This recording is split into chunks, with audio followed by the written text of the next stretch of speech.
For months, I'd been trying to save every penny to make my life's dream come true, to take my family on a trip abroad. My name is Sophie, and I've been married to Pierre for 10 years. We have a lovely daughter, Amélie, who is 8. Our life hasn't always been easy, especially financially, but we've always managed to get by. It all started one winter evening, when we were watching a travel show on TV. Images of white sand beaches, turquoise waters, and swaying palm trees captivated our attention. Amélie, her eyes shining, turned to us and asked, "Mom, Dad, can we go there one day?" This innocent question triggered something in me. I looked at Pierre, who seemed torn between envy and resignation. I knew that our financial situation didn't allow us to make such a trip on a whim, but the idea had germinated in my mind. The next day, I started researching. I spent hours comparing destinations, prices, and offers. That's when I discovered all-inclusive resorts in the Caribbean. The idea of having everything included, meals, drinks, activities, in one price seemed perfect for us. But the cost was still exorbitant for our budget. So I made a decision: we were going to save for this trip. I drew up a strict savings plan. Every euro counts, I told myself. I started working overtime at my secretarial job. On weekends, I would babysit for the neighbors. Pierre was skeptical at first, but eventually took to it. He found a job as an evening delivery boy. Our sacrifices were many. Gone were the restaurant outings, the impulse purchases, the little daily pleasures. Every time we were tempted to spend, we reminded ourselves of our goal. Amélie, despite her young age, understood and participated in her own way. She even decided to sell her old toys at a local garage sale. As the months went by, our kitty grew slowly but surely. Every time we added money to our vacation fund, it was a small victory. Amélie loved to look at the savings thermometer we'd drawn on a large cardboard box in the kitchen. One evening, as we were counting our savings, Pierre looked at me with a mixture of admiration and excitement. "You know what, Sophie? I think we're going to make it. You were right all along." Those words gave me wings. I redoubled my efforts, constantly looking for ways to reduce our expenses and increase our income. I learned to bake our own bread, to sew to repair clothes rather than buy new ones. Every penny we saved brought us closer to our dream. Finally, after almost 2 years of hard work, we had enough to book a week at an all-inclusive resort in Punta Cana, Dominican Republic. The day I clicked the book button, my hands were shaking with excitement. I called Pierre at work to tell him the news. "It's done, Pierre. I've booked it," I shouted into the phone. There was a moment of silence, then I heard her emotional voice. "Sophie, you're amazing. I never thought we'd make it." That evening, we broke the news to Amélie. Her reaction was unforgettable. She jumped for joy, hugged us, then ran to her room to start packing, even though departure was still 3 months away. The following weeks were filled with preparations. We had to get passports made, buy bathing suits and sun creams. Amélie insisted we buy her flippers and a diving mask. Pierre, who had always been a little reticent about the idea of traveling, was starting to get enthusiastic. He spent his evenings reading travel guides, planning our activities on the spot. As the date approached, the excitement mounted. Amélie scratched the days off the calendar every morning. It was all she talked about at school, telling her friends and teachers that she would soon be seeing dolphins and swimming in a turquoise sea. On the eve of departure, as I finished packing, I had a moment's pause. I sat on the bed, looking around. Our modest little house, our furniture a little worn, our clothes neatly folded into suitcases. I realized how hard we'd worked for this moment. Tears of pride welled up in my eyes. Pierre came into the room just then. He sat down next to me and took my hand. "What are you thinking about?" he asked me softly. "About how far we've come," I replied. "Remember when we thought it was impossible?" He smiled and kissed me tenderly. "It's all thanks to you, Sophie. Your determination has brought us this far." That night, we went to bed early, knowing we had to get up at dawn to catch our flight. I could hardly sleep, too excited about what lay ahead. Our dream was finally coming true. Tomorrow, we'd be on our way to paradise, a week away from our everyday worries, a week to create unforgettable memories as a family. As I finally closed my eyes, lulled by Pierre's steady breathing beside me, I couldn't help but smile. We'd done it. Despite the obstacles, despite the doubts, we had turned a dream into reality. And that, more than the destination itself, was the real victory. The long-awaited day had finally arrived. Our suitcases were ready, lined up in the hallway like soldiers at attention. The excitement was palpable in the air. Amélie was jumping up and down, unable to contain her joy. Pierre checked the travel documents one last time. As for me, I was making sure we hadn't forgotten anything. Then I heard the sound of a car pulling up in front of our house. I ignored it, thinking it was probably a neighbor. But a few seconds later, the doorbell rang. Pierre opened the door, and I heard a voice I knew all too well. My heart clenched instantly. "Mom," said Pierre, surprised. "What are you doing here?" Marguerite, my mother-in-law, entered the house as if she owned it. Tall, elegant, with her perfectly coiffed grey hair and impeccable suit, she contrasted sharply with our modest interior. "Well, I've come to wish you bon voyage, of course," she declared in a tone that was meant to be cheerful, but sounded false to my ears. Marguerite and I had never had an easy relationship. Right from the start, she made it clear that she felt I was unworthy of her son. Coming from a wealthy family, she had never accepted Pierre's marriage to a simple secretary of modest origin. "Hello, Marguerite," I said, trying to keep my tone polite. "It's a surprise to see you here." She barely looked at me, concentrating instead on Amélie, who had just thrown herself into her arms. "My darling, how you've grown. You must be so excited about this trip." While Amélie babbled happily about the beach and the dolphins, I exchanged a worried glance with Pierre. He shrugged, looking just as puzzled as I was.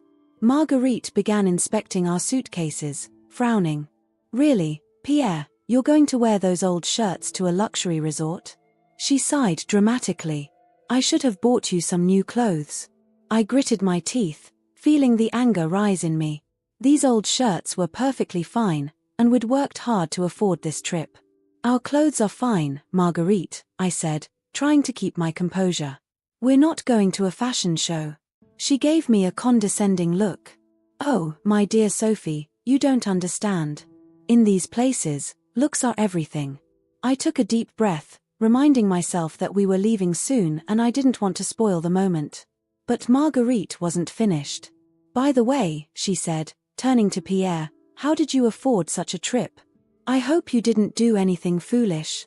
The room fell silent. Pierre opened his mouth to reply, but I took the lead. "We've been saving for months, Marguerite.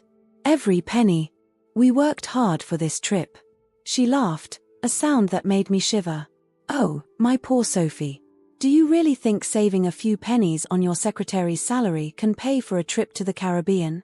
I felt the rage welling up inside me. All those years of derogatory remarks, scornful glances, comments about my level were suddenly exploding. "Listen to me, Marguerite," I said, my voice trembling with restrained anger. "We've worked hard for this trip. We've made sacrifices you can't even imagine. So yes, we're going to the Caribbean, and we deserve it." Marguerite seemed shocked by my outburst. She turned to Pierre, seeking his support. "Pierre, can you hear how she's talking to me?" Pierre, uncomfortable, tried to calm things down. "Mom, Sophie's right. We've put a lot of work into this trip. It's important to us." But Marguerite wasn't listening. She started going through our suitcases, criticizing every item she pulled out. "Those cheap swimsuits. Those beach dresses. My God, Pierre, you can't wear that." I tried to stop her, but she pushed me away. That's when she found our passports. "Ah, here are the important documents," she said, leafing through them. Suddenly, she stopped on mine. "Sophie, your photo is horrible. You look like a criminal." That was the last straw. I reached out to take my passport back, but Marguerite pulled it away from me. "Give it back, Marguerite," I said, my voice dangerously low. "You can't travel with it," she insisted. "It's embarrassing." What happened next unfolded as if in slow motion. Marguerite backed up to the French window that opened onto our little garden. She opened it and, before I could react, threw my passport onto the barbecue, still hot from the night before. I screamed in horror as the flames licked the document clean. Pierre rushed outside to try and save it, but it was too late. My passport was a pile of ashes. The silence that followed was deafening. Amélie, who had witnessed the whole scene, began to cry softly. Pierre looked alternately at his mother and at me, looking completely lost. Marguerite, realizing what she'd just done, at least had the decency to look shocked by her own actions. I don't know what came over me, she stammered. But the damage was done. Without a passport, I could no longer travel. Our months of savings, our dreams, all went up in smoke with that document. Get out, I said, my voice barely audible. Sophie, I'm sorry, I didn't mean to. Get out. I yelled this time, startling everyone. Pierre gently pushed his mother toward the door. Mom, I think you should leave now. We'll talk later. Once Marguerite had left, a heavy silence fell over the house. Amélie was still crying softly, Pierre seemed lost in thought, and I was devastated. What are we going to do now? Asked Pierre after a long moment. I shook my head, unable to answer. All those savings, all those sacrifices, to come to this. It was too unfair. We can't cancel the trip, Pierre continued. We'd lose all the money. It was then that I saw a gleam in his eye, an idea taking shape. And I knew, even before he said it, what he was going to propose. What if my mother took your place, he said softly. Just this once. We could use the money from your ticket refund to get a new passport made in a hurry, and you could join us later. I thought I was going to faint. My own husband was suggesting that his mother, the one who just destroyed my passport, take my place on the trip I'd planned and worked so hard for. You're joking, I hope, said I, my voice trembling with anger and disappointment. But Pierre seemed serious. Sophie, think about it. It's the only way we won't lose all our money. Besides, it would be nice for Amélie to have her grandmother with her. I looked at our daughter, who had stopped crying and was listening attentively. She seemed torn between the excitement of going on a trip and the sadness of leaving me behind. At that moment, I realized that I no longer recognized the man I had married. How could he consider leaving without me, with his mother who had just pulled a stunt like that? The day that was supposed to be the beginning of our dream had turned into a nightmare. And what's worse, I had a feeling that this was just the beginning of a long series of problems. The hours that followed the burnt passport incident were a whirlwind of intense emotions. I sat on the sofa, my eyes fixed on the ashes of my passport that Pierre had retrieved and placed on the coffee table. Every time I looked at them, I felt a wave of nausea sweep over me. Pierre was pacing back and forth in the living room, his phone to his ear. He spoke in a low voice, but I could hear snatches of his conversation. He was talking to his mother, Marguerite. Yes, Mom. No, I understand. Of course, it wasn't intentional. Every word was like a stab in my heart. How could he be so understanding towards her after what she'd just done? Amélie had taken refuge in her room, probably disturbed by all the tension. I wanted to go and comfort her, but I was paralyzed, unable to move. Finally, Pierre hung up and turned to me. His face was a mixture of guilt and determination. Sophie, he began softly, I've been talking with Mom. She's really sorry about what happened. I laughed bitterly. Sorry? She destroyed our dream trip and she's sorry? Pierre sat down next to me, taking my hands in his. I resisted the urge to pull them away. Listen, I've got an idea. Mom's offering to pay for an emergency new passport for you. You could join us in a few days. I shook my head in disbelief. And in the meantime, are you leaving without me? He hesitated a moment before answering. Well, yes. Mom would take your place for the first few days, just until you joined us. The world stopped spinning at that moment.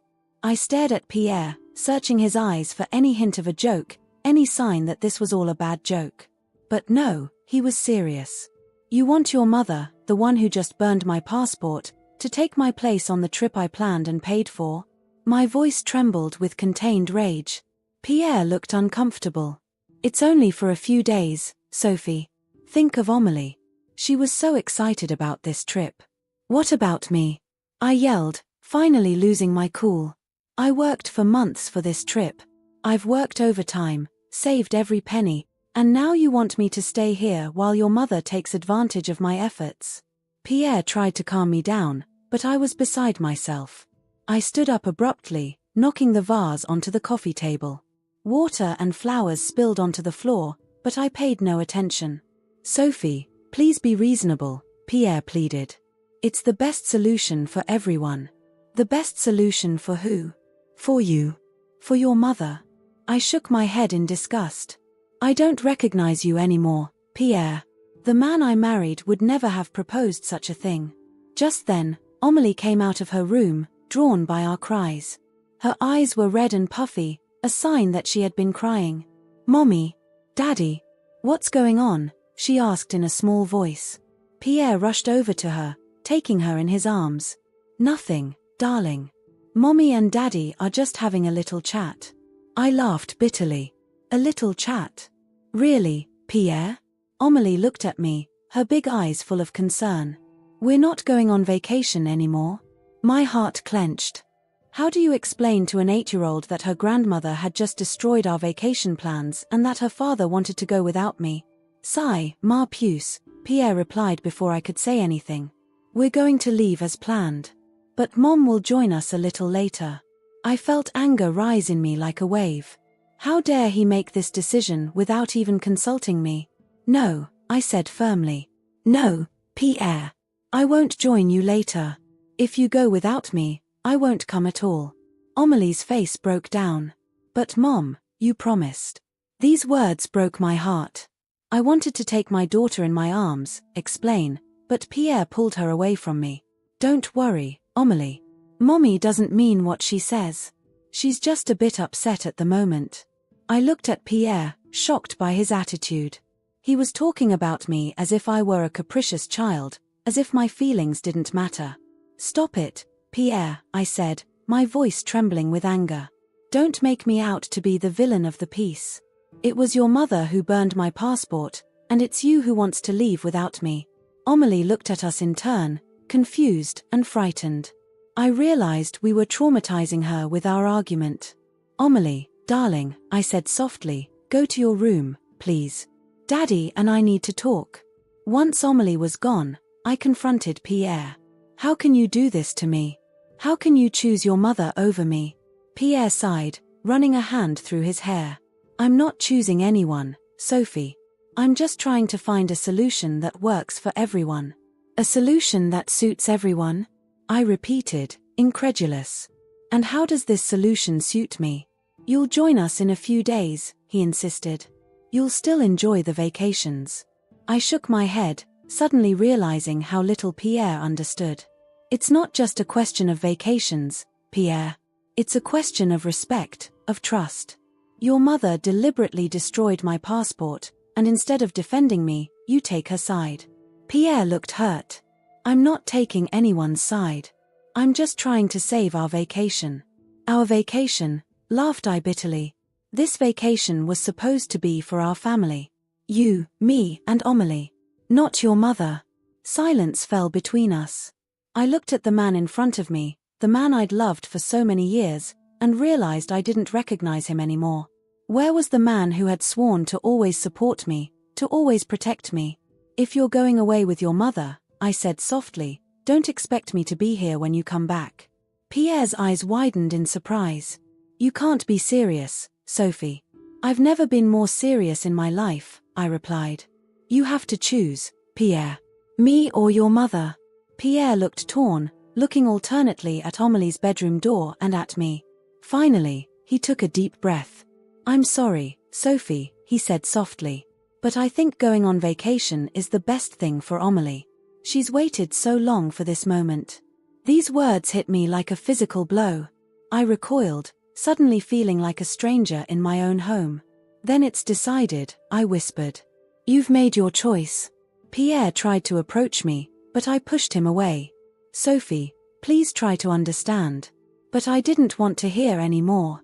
I turned and walked out of the house, ignoring Pierre's calls behind me. I needed air, I needed to think, I needed to understand how my life could have changed so quickly. As I walked down the street, tears streaming freely down my cheeks, I realized that it wasn't just my dream vacation that had just gone up in smoke. It was also my marriage, my confidence, and a part of myself. The next morning, I woke up with an empty feeling in my chest. I'd spent the night on the sofa, unable to sleep in the same bed as Pierre after what had happened. The first rays of sunlight filtered through the curtains, illuminating the room with a soft glow that contrasted cruelly with the pain I was feeling. I could hear muffled noises coming from the bedroom. Pierre was already up, probably finishing packing. The reality of the situation hit me hard. They really were going to leave without me. Slowly, I got up and made my way to the kitchen. I needed a coffee, something to give me the strength to face this day. Just as I was getting the pot ready, I heard Amelie's bedroom door open. "Mom!" Her small, hesitant voice made me turn around. Amelie was standing there in her favorite pajamas, her hair a mess and her eyes still bulging with sleep. My heart sank when I saw her. How was I going to explain the situation to her? "Good morning, darling," I said softly, trying to keep my voice steady. "Would you like some breakfast?" She nodded, climbing into a chair in the kitchen. As I prepared her favorite cereal, I felt her gaze weigh on me. "Mom, you're still coming with us on vacation, right?" she finally asked, her voice full of hope. I closed my eyes for a moment, feeling the tears welling up. How could I break her heart? "Amelie, sweetie," I began, sitting down next to her. "There's been a little problem with my passport. I won't be able to leave with you today." Her eyes immediately filled with tears. "But you promised. You said we'd all go together to see the dolphins." "I know, sweetie, I know," I whispered, taking her in my arms. "I'm so sorry. But you're still going with Dad and Grandma. You'll have fun, I'm sure." "I don't want to go without you," she sobbed against my shoulder. Just then, Pierre came into the kitchen. He froze when he saw us, Amelie in tears in my arms. "What's going on?" he asked, approaching us. "I was explaining to Amelie that I couldn't go with you," I replied, unable to hide the bitterness in my voice. Pierre sighed, kneeling beside Amelie. "Sweetie, listen to me. Mommy will be joining us in a few days, okay? This is just a little setback." I gritted my teeth, holding back the harsh words that threatened to come out. How could he lie so easily to our daughter? "Is it true, Mom?" asked Amelie, turning to me hopefully. I looked at Pierre, then at Amelie. I couldn't lie to her. I don't know, darling. We'll see." Amelie's face broke down again, and she snuggled up to me, refusing to let go. The next few hours were a whirlwind of activity. Pierre finished packing, checked documents, called his mother to confirm that she would meet them at the airport. Meanwhile, I stayed with Amelie, trying to comfort her and give her the courage to leave without me. Finally, it was time to leave. Pierre loaded the suitcases into the car, while Amelie remained clinging to my leg, refusing to budge. "Come on, Amelie," Pierre said softly. "It's time to get going. We're going to miss the plane." "I don't want to go," cried Amelie. "I want to stay with Mom." My heart was breaking a little more every second. I took a deep breath, trying to gather all my courage. "Amelie, look at me," I said, kneeling down to be at her level. "You're going on vacation with Dad and Grandma. You're going to see the sea, the dolphins, everything you've ever dreamed of. And when you come back, you'll tell me all about it, won't you?" She sniffed, looking at me with her big tear-filled eyes. "You promise you'll be here when I get back?" This innocent question hit me hard. I didn't know what the future held for Pierre and me. I didn't know if I'd still be here when they came back. But I couldn't tell her that. "I'll always be here for you, sweetheart," I replied, choosing my words carefully. "Always." Finally, after long hugs and many tears, Amelie agreed to get into the car. Pierre approached me, hesitating. "Sophie, he began, but I cut him off. "Not now, Pierre. Just take care of Amelie." He nodded, looking despondent. As he got into the car, I saw another car pull up in front of our house. Marguerite got out, elegant as always in her traveling suit. Our eyes met, and for a moment, I thought I saw a glimmer of remorse in her eyes. But it only lasted a second before she resumed her usual haughty air.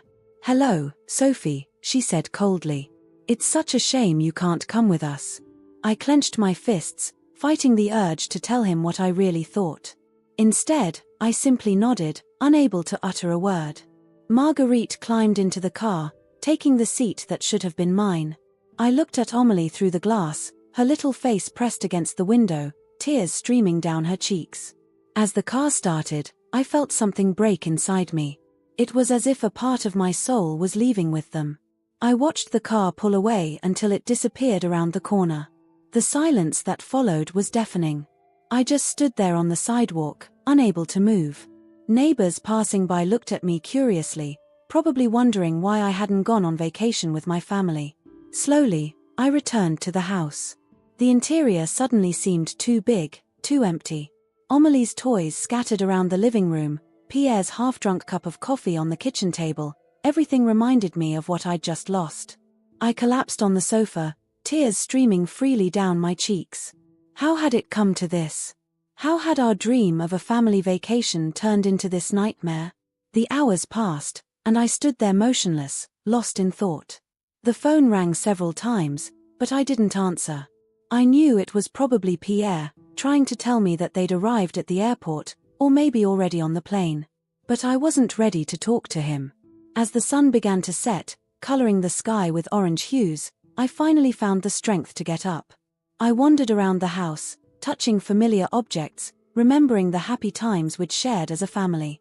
In Amélie's room, I found her favorite cuddly toy, the one she hadn't wanted to take with her for fear of losing it. I held it close, breathing in my daughter's familiar scent. It was then that I realized I couldn't remain passive. No matter what had happened, no matter how hurt I was, I couldn't abandon my family. I had to find a way to reach them, to save not only our vacation, but also our marriage. With renewed determination, I began researching emergency procedures for obtaining a new passport. It wouldn't be easy, and it would certainly be expensive, but I had to try. As I drifted off to sleep that night, alone in our big bed, I made a silent promise to Amélie and to myself, I would find a way to reach them.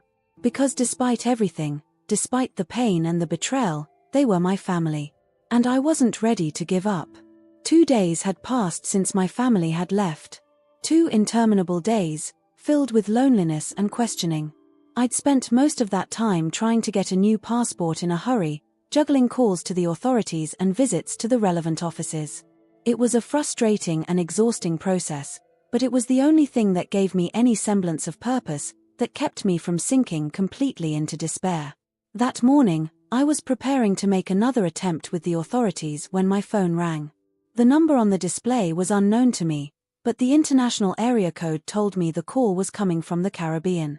My heart began to beat faster. Was it Pierre? Amélie? Hello. I replied, my voice trembling. Hello, am I speaking to Madame Sophie Dupont? A male voice, with a slight accent, sounded on the other end of the line. Yes, that's me, I replied, intrigued. Madame Dupont, I'm Antoine Moreau, the manager of the resort where your family is currently staying. I'm calling because we have a little problem with your reservation. My mind immediately raced. Was something wrong? Had something happened to Amélie or Pierre? What kind of problem? I asked, trying to keep my composure. Well, you see, began Mr. Moreau, the reservation was made in your name. And according to our rules, only the person in whose name the reservation was made can check in. It took me a few seconds to understand what he was telling me. You mean, they couldn't get into the resort? That's correct, Your husband tried to explain the situation, but our rules are very strict when it comes to security. We can't make exceptions, even in unusual circumstances. I had to sit down, my legs no longer supporting me. Part of me was relieved to know that my family hadn't been able to enjoy the trip without me, but another part felt guilty for feeling that way. And where are they now? I asked, worried. They found a small hotel in town, replied M. Moreau. But Madame Dupont, I'm calling because we'd like to resolve this situation.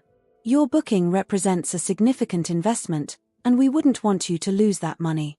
I laughed bitterly. Money was the least of my concerns at that moment. What do you propose, Monsieur Moreau? Well, if you could join us, we could honor the reservation. Would even be willing to extend your stay by a few days to make up for any inconvenience. This proposal left me speechless. It was an unexpected opportunity, but it also raised a lot of questions. How was I going to reach them without a passport? And above all, was I ready to face Pierre and his mother after what had happened? I don't know if it's possible, I finally replied. My passport was destroyed. That's why I didn't come with my family. There was a moment of silence on the other end of the line. Then Mr. Moreau spoke again, his voice full of determination. Madame Dupont, I understand that the situation is complicated. But let me tell you this, we have contacts at the French embassy. If you agree, we might be able to speed up the process of getting you a new passport. My heart raced. Was it really possible? Could I really hope to join them? Would you do that? I asked, not daring to believe it. Of course, replied Mr. Moreau. We take customer satisfaction very seriously. And I must confess that your story touched me. No one should be deprived of a family vacation because of a family diplomatic incident. I laughed in spite of myself at his description of the situation. It was more than just an incident, but his choice of words made me feel better. Okay, I said after a moment's thought. What should I do? The next few hours were a whirlwind of activity. Mr. Moreau kept his word and contacted the embassy. Thanks to his connections, I was able to get an emergency appointment for the following morning. I spent the rest of the day gathering all the necessary documents, my mind oscillating between excitement and apprehension. That evening, as I was packing my suitcase, my phone rang again. This time, it was Pierre. Sophie. Her voice was hesitant, almost shy. I wanted to tell you that we couldn't get into the resort. Apparently, the reservation was in your name and… I know, I cut him off. The resort manager called me. There was a long silence. I could almost hear Pierre thinking, searching for his words. Sophie, I'm so sorry, he finally said, his voice breaking. I've been such a fool. I should never have left without you.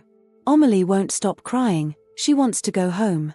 And my mother, well, let's just say she realized she might have made a mistake. I closed my eyes, feeling the tears welling up. Part of me wanted to scream at him, to tell him how much he'd hurt me. But another, stronger part just wanted to make things right. Pierre, I said softly, listen to me. The resort manager is helping me get a new passport in a hurry. If all goes well, I should be able to join you in a few days. I heard his breath catch. You'd still come? After everything that's happened? I'm doing it for Amélie, I replied, even though deep down I knew that wasn't the whole truth. She deserves this vacation. We all deserve it. Oh, Sophie, Pierre murmured, and I could hear the relief and gratitude in his voice. I promise things will be different when you arrive. I'm going to talk to my mother, make her understand that she needs to change her behavior toward you. I nodded, even though he couldn't see me. We'll have a lot to talk about, Pierre. But for now, let's focus on saving this vacation. After hanging up, I sat on the edge of the bed, overwhelmed with emotion. The last few days had been an emotional roller coaster, and I knew it wasn't over. But for the first time since my passport had been burnt, I felt a glimmer of hope. The next morning, I went to the embassy, my heart pounding. The process was surprisingly quick, thanks to Mr. Moreau's intervention. By late afternoon, I had a new emergency passport in my hands. As soon as I had it, I called Mr. Moreau to tell him the good news. He immediately made my travel arrangements, booking a flight for the next morning.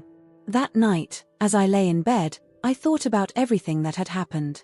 Pierre's betrayal, my mother-in-law's wickedness, the pain of seeing my family leave without me, but also the unexpected hope brought by this call from the resort, the possibility of saving not only our vacation, but perhaps our family too.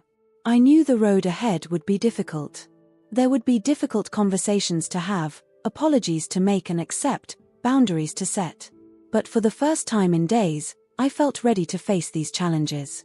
As I closed my eyes, ready to drift off to sleep, I thought of Amélie. How her face would light up when she saw me coming. To the joy of finally being able to share those family moments we'd dreamed of so long. Tomorrow would be the start of a new chapter. A chapter filled with uncertainty, of course, but also with opportunity. The opportunity to rebuild, to forgive, and perhaps even to grow stronger as a family. With this comforting thought, I finally drifted off to sleep, ready to face whatever the future held. The next morning, I woke up before my alarm even went off. Excitement and apprehension mixed in my mind as I prepared for my trip.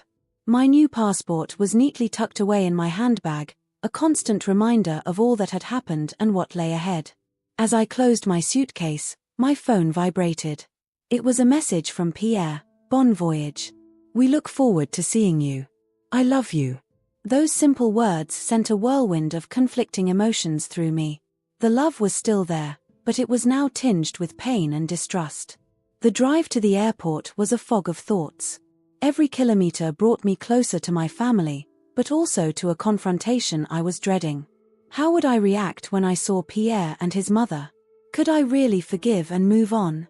Once on the plane, sitting by the window, I closed my eyes and tried to concentrate on my breathing. The several-hour flight offered me a moment of calm before the storm, a last chance to think about what I really wanted. I thought back to all the happy moments Pierre and I had shared. Our first meeting, our marriage, Amelie's birth. But I couldn't ignore the recent pain, the betrayal I'd felt when he chose to leave without me. And then there was Marguerite, my mother-in-law. Her burning of my passport was unforgivable.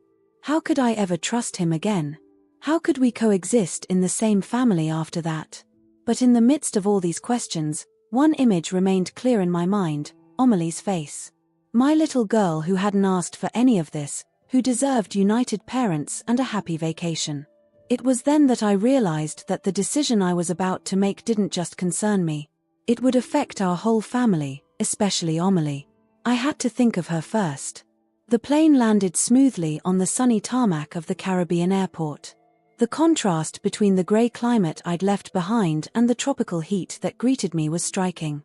As I stepped off the plane, I took a deep breath, savoring the warm, salty air. In the airport lobby, my heart stopped for a moment. There, behind the barrier, stood Pierre, Amelie, and Marguerite. Amelie was the first to see me. Her face lit up and she started running towards me, ignoring the protests of the security guards. "Mommy! Mommy!" she cried, throwing herself into my arms. I hugged her tightly, feeling the tears roll down my cheeks. "Oh, my darling, I've missed you so much," I whispered into her hair. Pierre approached slowly, looking uncertain. "Sophie," he said softly, "I'm so sorry." I looked up at him, still entwined with Amelie. His face was marked by guilt and remorse. Behind him, Marguerite stood back, looking uncomfortable. "We'll talk later," I said to Pierre, not wanting to spoil this moment with Amelie. We stepped out of the airport and into a waiting cab. The ride to the resort was a tense silence, broken only by Amelie's excited babble as she told me all she'd seen since their arrival. Once at the resort, Mr. Moreau greeted us personally. "Madame Dupont, I'm delighted you could join us," he said with a warm smile. "As promised, we've extended your stay by 3 days to make up for any inconvenience." I thanked M. Moreau for his help and generosity. As we headed for our suite, I felt Pierre's hand brush mine. I hesitated for a moment before taking it. That simple gesture seemed loaded with so many unspoken words. Once in our suite, the reality of the situation caught up with us. Amelie left to explore the bedroom, leaving Pierre, Marguerite, and me facing each other in the living room. "Sophie," Marguerite began, I raised my hand to interrupt her.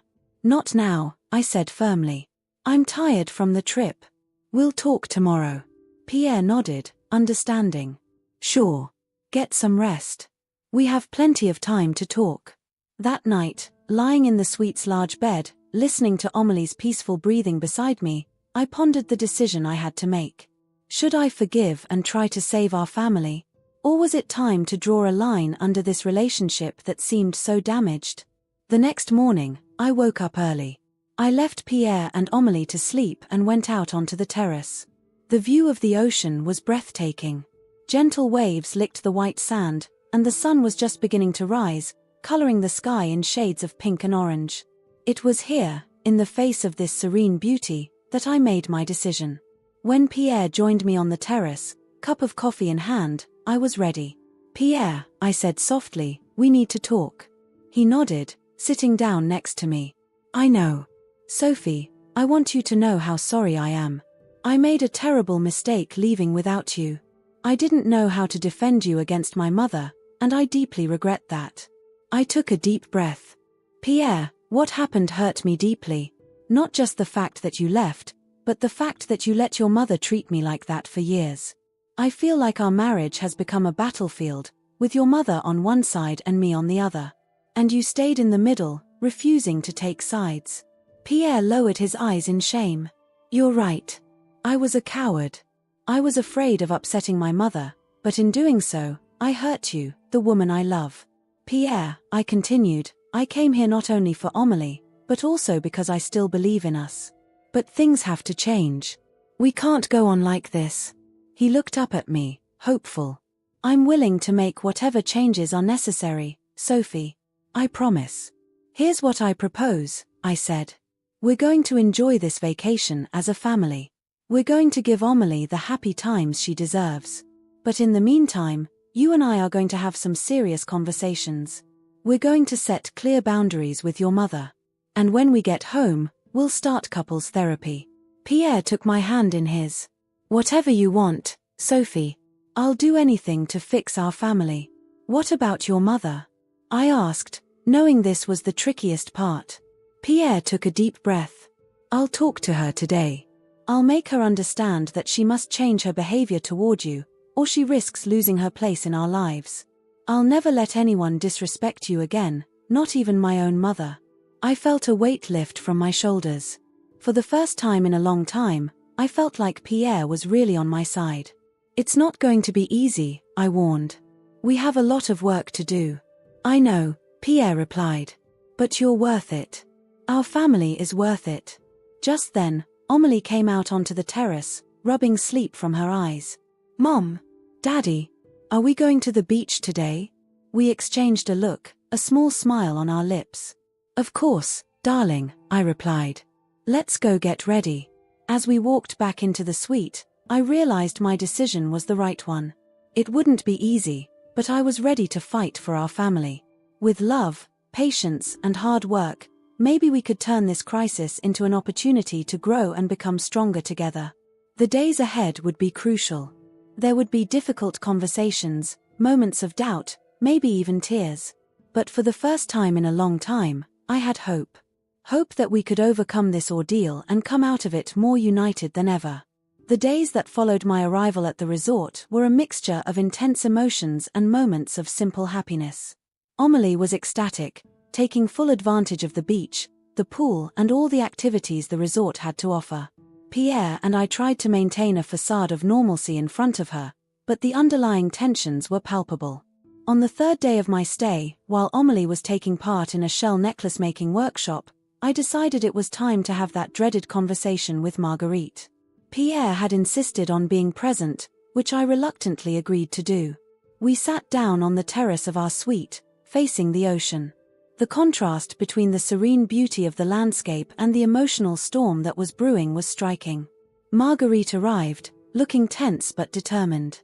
She sat across from us, nervously smoothing the folds of her dress.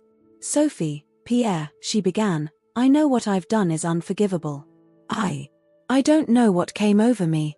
I took a deep breath, trying to contain the anger that threatened to boil over.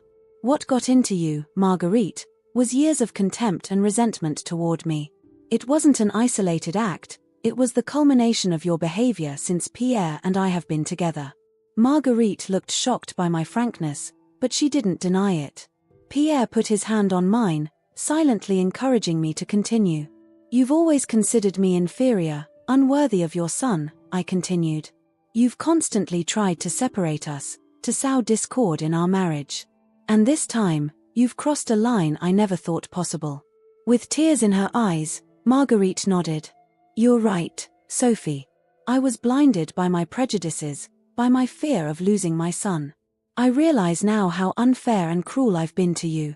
Mum, Pierre intervened, his voice firm but full of emotion, you have to understand that your behavior can't go on. Sophie is my wife, the mother of my daughter. If you can't accept and respect her, then we'll have to reconsider your place in our lives. I saw fear cross Marguerite's face at these words. For the first time, she seemed to fully realize the consequences of her actions. I don't want to lose you, she whispered. I'm ready to make an effort, to change. I want to be part of your life, Amelie's life. Please, give me a chance to redeem myself. I exchanged a look with Pierre. We had discussed the possibility, what we would do if Marguerite showed signs of sincere remorse. Marguerite, I said softly, I can't promise you that I'll forgive you immediately. The trust you've broken will take time to rebuild.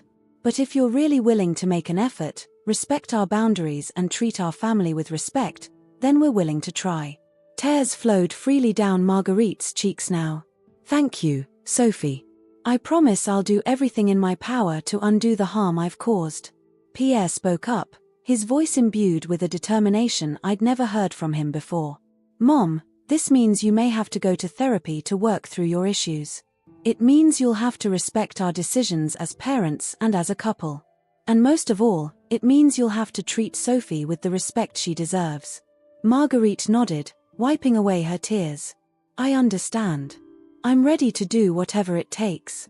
This conversation marked a turning point in our stay. Although things didn't become perfect overnight, there was a palpable change in the atmosphere. Marguerite was clearly making an effort to be more considerate and respectful towards me. She even apologized to Amélie for causing problems in the family. The next few days were spent making the most of our family vacation. We swam with dolphins, as Amélie had so dreamed of doing. We snorkeled, discovering the wonders of the underwater world.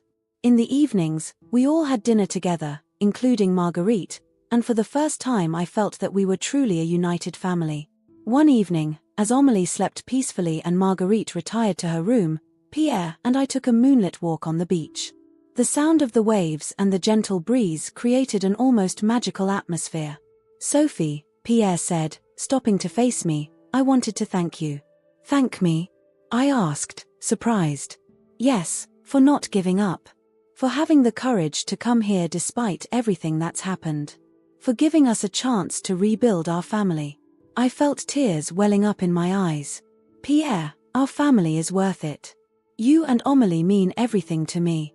I couldn't give up without a fight. He pulled me into his arms, hugging me tightly.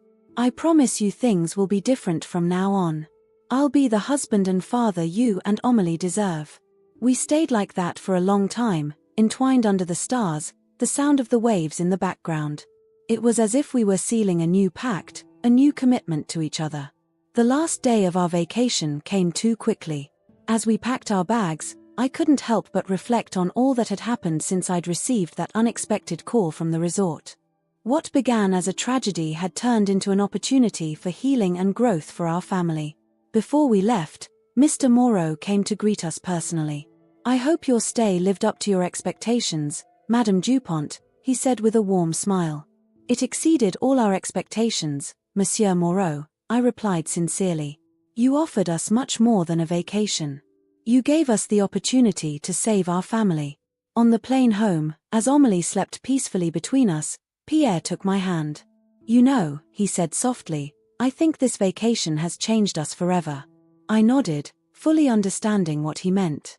We were returning home not only with memories of white sand beaches and turquoise waters, but also with a new understanding of what it meant to be a family. Marguerite, sitting on the other side of the aisle, gave us a shy smile. There was still a long way to go with her, but for the first time, I felt it was possible. Looking out of the porthole, watching the clouds roll by beneath us, I realized that sometimes the greatest trials can lead to the most beautiful transformations. Our journey had begun with pain and betrayal, but it was ending with hope and renewed love. I didn't know exactly what the future held, but one thing was certain, we would face it together, as a united family. And that was the greatest victory of all.